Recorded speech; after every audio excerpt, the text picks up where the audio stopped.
Welcome to the hottest movie review on the internet today, the A-List Review. I am your host, the Game Changer, Wes Troop, and it's time to go back to the theater. And this is the first entry in this franchise in almost 14 years. Well, someone must have came up with some more crazy ways to die. My review of the 2025 supernatural horror sequel, Final Destination Bloodlines, coming up now.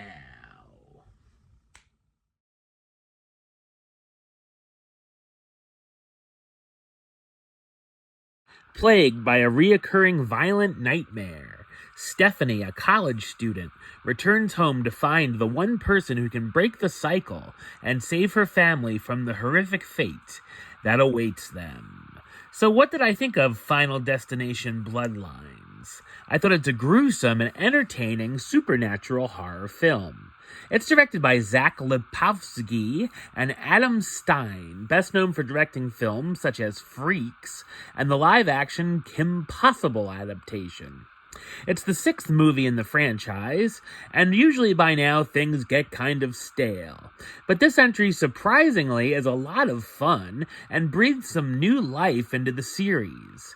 I'd also say if you've never seen any of the other Final Destination movies, you'd be fine seeing it as it's enough of a standalone film. Things start off strong with a flashback sequence of the opening ceremony of the Skyview Restaurant Tower in 1968. We meet Iris and her boyfriend Paul as they attend the opening. However, Iris has a premonition of things going terribly wrong. That scene is terrific and may be the wildest premonition scene so far, with what happens and the deaths at the tower. It turns out that Iris's granddaughter that she had never met, Stephanie, is having the same reoccurring nightmare of that premonition for 2 months straight. She comes back home to try to find answers, and death comes knocking at the family's door. Once we get to the death sequences, they're creative, brutal, gruesome, and bloody. It might be the most gory of the series so far. These deaths get more and more over the top, so I was glad that it leans more into comedy during these moments. It made me laugh out loud quite a few times at least. It also plays with that domino effect of the deaths occurring from odd circumstance on top of odd circumstance. Like the other films, it can be suspenseful and tense and make you flinch when it gets under your skin.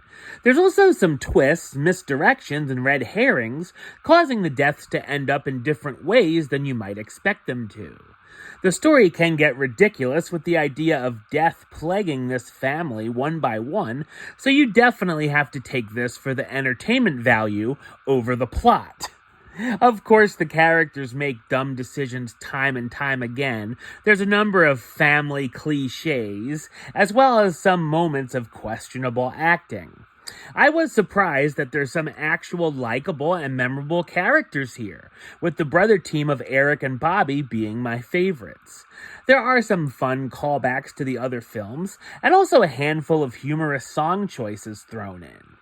The cast stars Caitlin Santawana as Stephanie Reyes, the college student haunted by nightmares of the 1968 tower collapse, Tio Briones as Charlie Reyes, Stephanie's younger brother, Richard Harmon as Eric Campbell, Stephanie's cousin who works at a tattoo parlor, Owen Patrick Joyner as Bobby Campbell, Eric's awkward younger brother, Raya Kilstead as Darlene Campbell, Stephanie and Charlie's estranged mother they haven't seen in 10 years, and a final appearance by the late Tony Todd, who the film is dedicated to, who's seen as a nice send-off.